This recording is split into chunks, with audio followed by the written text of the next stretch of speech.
How's everybody doing? I hope you guys are doing great. Today I have a big project for us and I am super excited. We are going to be planting a Limelight Hydrangea hedge along our driveway and I think it's going to be absolutely gorgeous. I am so excited for it and I wanted to show you guys and kind of bring you guys along for the transformation of this space. So we are currently up in the garden right now because right beside our driveway is a major highway. So it is very busy and it's very loud. I'm sure most of the time you guys can hear the car traffic in the back of my videos, and I try to do my best to make good audio for you guys, but it can be a bit challenging sometimes. And so I thought that it would be best to kind of talk about some of the details up here in the garden where it's a little more quiet before we go up there to where we're actually planting the hydrangeas today. So we are planting Limelight hydrangeas. Like I said, some of the stats on Limelight hydrangeas are they are a plant that can handle zones 3 through 9. So if you live in a planting zone anywhere between 3 or 9, you guys are good and you can plant these. So these plants are extremely winter hardy down to zone 3. That is very, very cold. And they're pretty warm, like warm southern climate hardy as well, up to zone 9. That's pretty good. So it's a wide ranging plant as far as zones go. And they begin blooming in midsummer until fall. So an absolutely beautiful show. In midsummer, they start to come out with these green little chartreuse flowers that age into a white. And then in the fall time, they start to turn a real pretty pink color. They're absolutely gorgeous.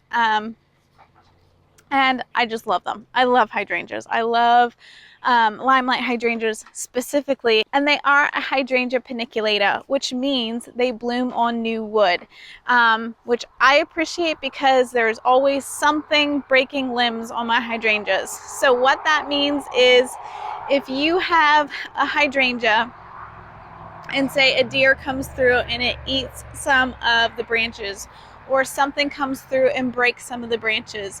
If you have a traditional or a big leaf hydrangea that we're kind of accustomed to that have those pink, blue, or blue flowers on them, if something comes and eats those stems or breaks those stems, you will lose your blooms on those hydrangeas, which is a travesty.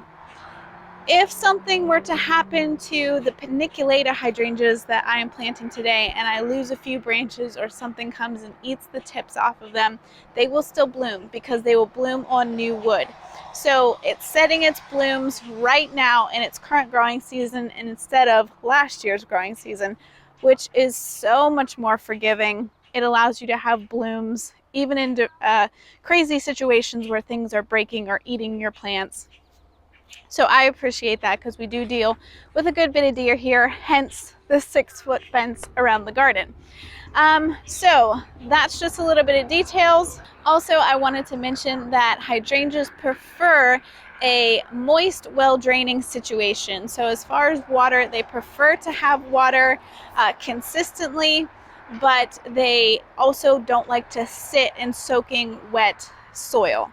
So something they like to get water quickly and then quickly drain away from their roots, which I think in the place I'm going to be putting them is going to be awesome. And then also the light exposure. So a lot of times for hydrangeas, we think that they have to be in shade. And for the hydrangea paniculata, they're actually a part sun to sun situation. They love the sun. They perform really well in the sun. They are not a shade loving perennial. If you were to place this kind of hydrangea in the shade, it would not bloom the way that it would if it were in the sun. So that's something to keep in mind. Hydrangeas are absolutely gorgeous. And now you have a variety that you can put out into full sun and look gorgeous all year long. And the last thing I wanted to talk about before we move up to where I'm going to be putting these hydrangeas is how big they get. So the Limelight hydrangeas get anywhere from 6 to 8 feet tall and wide. So this is a pretty good sized shrub. And this is something that it's going to reach that maturity even when pruning. So typically I like to prune my hydrangeas, and you should prune your hydrangeas back every year, especially if they're a paniculata. If they're a big leaf hydrangea, you're going to want to let them go. But if they are a paniculata hydrangea, you're going to want to trim them back. So even with hard pruning and everything else, they will still reach that 6 to 8 feet tall and wide stature. And so you're going to want to put these in a place where they can get that big and be okay. If you're looking for something that is similar but doesn't get as big, there's also the little lime. It stays, I think, 3 to 4 feet tall and wide, somewhere around that range. I might be wrong. If I'm wrong, I'll put it up on the screen.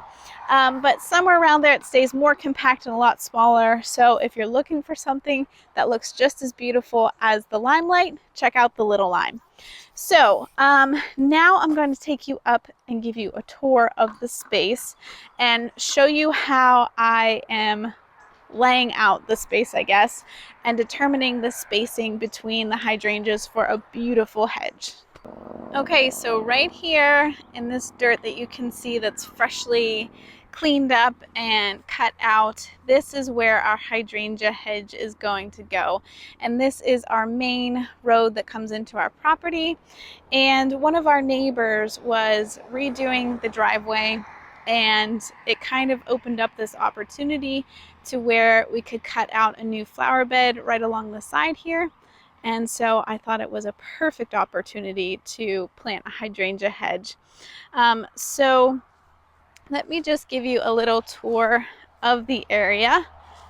So this over here is a culvert, something, I don't really know what you call it, that is a bit of an eyesore at the moment. That in future videos we are going to be cleaning up and turning into something beautiful, hopefully. And all the way along our property here are some green giant arborvitaes, which hopefully they grow 25 feet tall and wide, I believe. And they're going to make a massive, gorgeous green wall for us someday and give us a little more privacy from this road. But for now, they're still babies.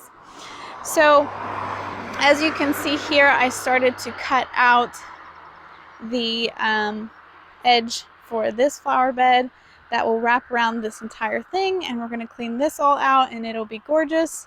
But for today, we are focusing on this side and trying to get this side all cleaned up and beautiful. So, and again, I apologize guys if the road noise is loud. I'm going to do the best that I can to try to work around the cars. So up here, this is where our mailboxes are, and eventually this flower bed will come out this way, and you see where all those tall weeds are that I can't mow. All of that will be cut out and made into part of this flower bed, and that's where the hedge of trees are. And just from this angle, this little I don't even know what you call these things. So be looking out for that project because that's going to be fun. Anyway, so this, I'm not going to lie, was a bit of a pain in the butt. Removing sod is not the best or the funnest job, and I will put in a little clip here of removing this sod and just kind of how I did it. I went shovel by shovel, just cutting out the grass, and yeah, it's not a very glamorous it's not a very glamorous job, but it has to be done, I guess. The idea of a hydrangea hedge kept me going. Okay, so here in the back of my truck, I wanted to just show you guys. These are hydrangeas right here. There's 5 of them sitting in this trailer. Did I say truck? I meant to say trailer. And this one is starting to put on some blooms. Oh, here's some that are opening up. Absolutely gorgeous. And like I said, they have like that chartreuse appearance when they first start to come out, and then they will age to white and then eventually to pink. Okay, so as you can see behind me here, these darker spots is where I have already started to dig out a little hole for where I want my hydrangeas to go. I already started to measure them out and determine exactly where I wanted to go based on the space and based on how big they got.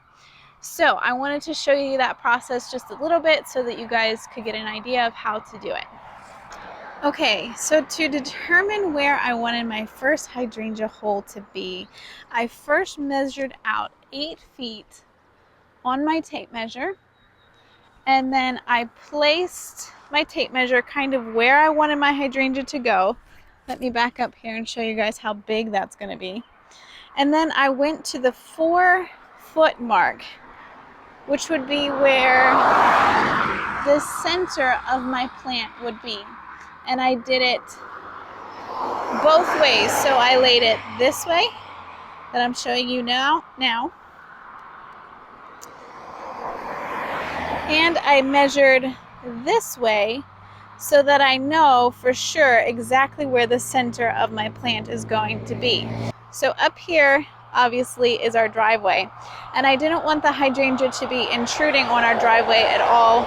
So I made sure that there is a little more than 4 feet from the center of this hole to the edge of our driveway, and then 4 feet from here to the edge of the grass. And that is how I determined where my first hydrangea was going to be. Then from there, I measured from that hole 7 feet to where I wanted the center of my next hole to be. Now 7 feet, why 7 feet? Well, I know that these hydrangeas get from anywhere from 6 to 8 feet tall and wide. I'm guessing they're probably going to get to the close to the 8-foot mark, but I want to make sure that this is a nice, beautiful kind of unison hedge. So I'm going to place my hydrangeas every 7 feet, so I kind of ensure that they're going to touch or just almost touch if they grow to the 6 feet. I know that they're going to get really close at least. So that's kind of ensuring that you're going to get a nice tight hedge. If they grow a little bit into one another, it's okay. They'll just kind of stop once they start really growing into each other. But that extra foot is not going to harm them or any way. It just kind of ensures that you're going to get the hedge that you're looking for. Okay, so let me show you here. So this is my last hole that I dug, and I have the 7 foot on my tape measure mark in the center of that hole. And then I'm going to come down here to the end of that tape measure, and I'm going to make a mark with my foot, just like that, so I know where the end of that tape measure was.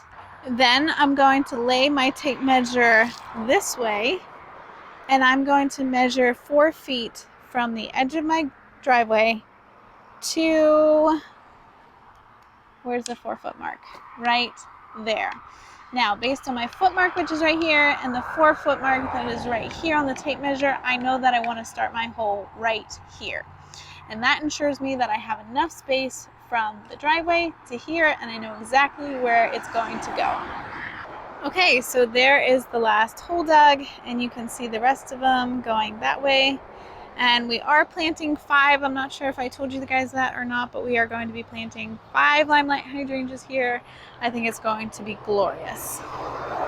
Okay, so now that I gave you guys all the details about the plants and how I am planting them and the space that we are in, I think the last thing that we have left to do is just to plant them. So I'm going to set the camera up, hopefully get a good enough angle for you guys so you can see what I'm doing, and then we'll look and see what it looks like in the end.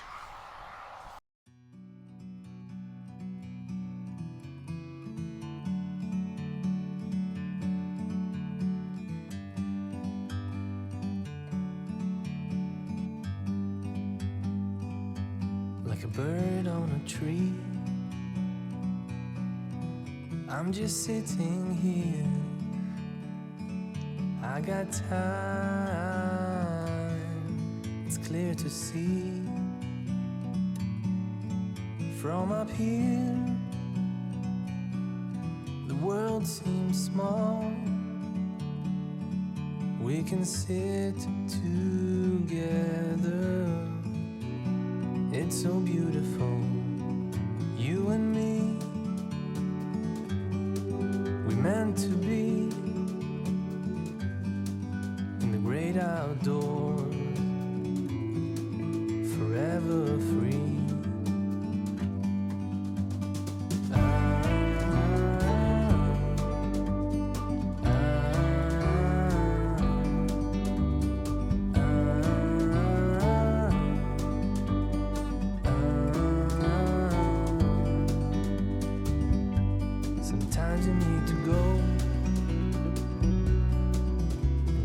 step back to see the truth around you. From a distance you can tell.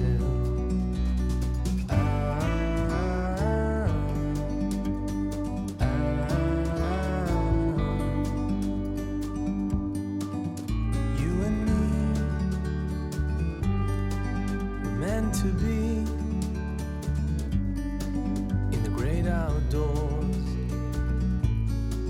forever free. You and me, meant to be in the great outdoors,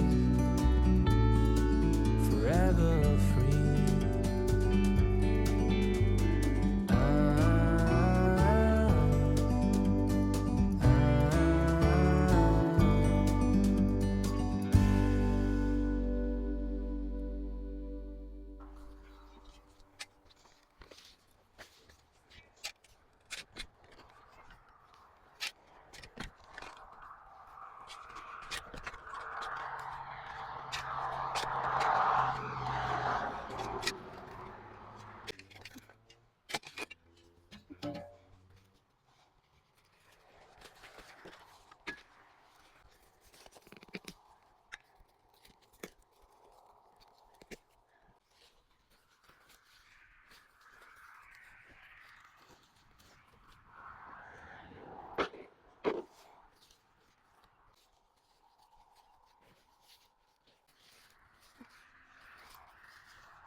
Well, here they are, all planted.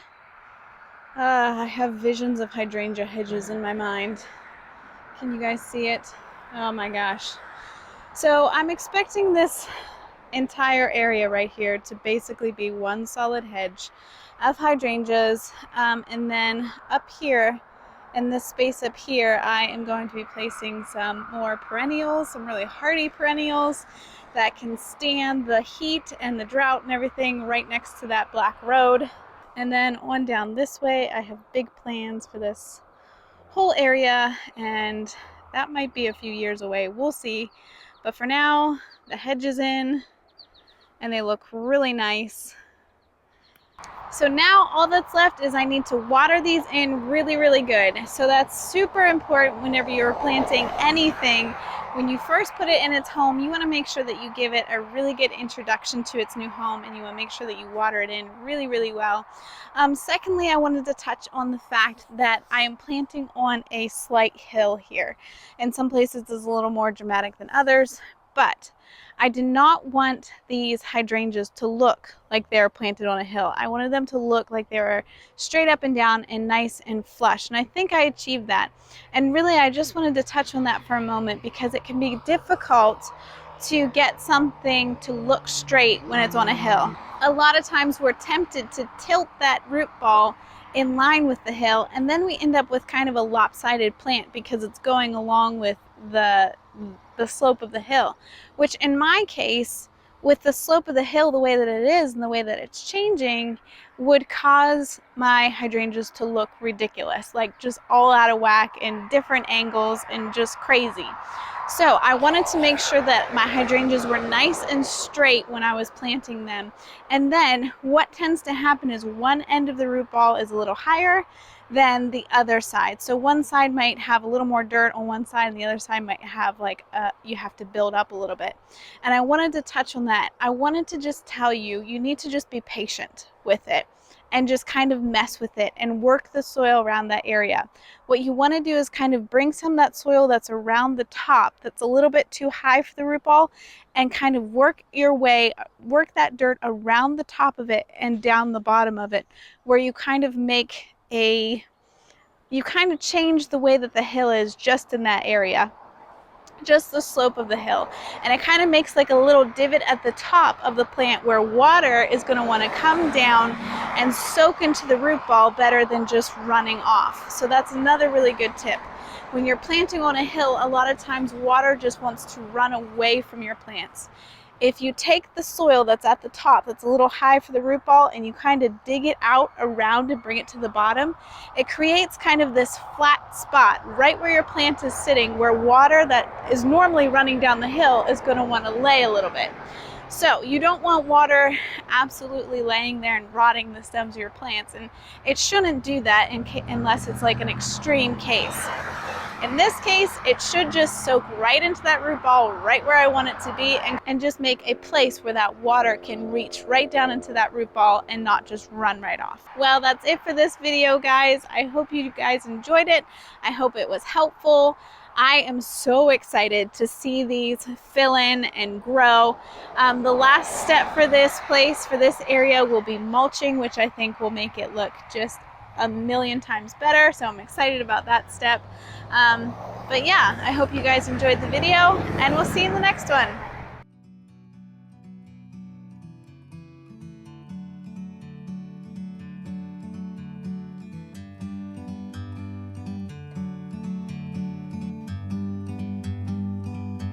Like a bird on a tree, I'm just sitting here. I got time, it's clear to see. From up here, the world seems small. We can sit together. It's so beautiful, you and me. We meant to be in the great outdoors, forever free.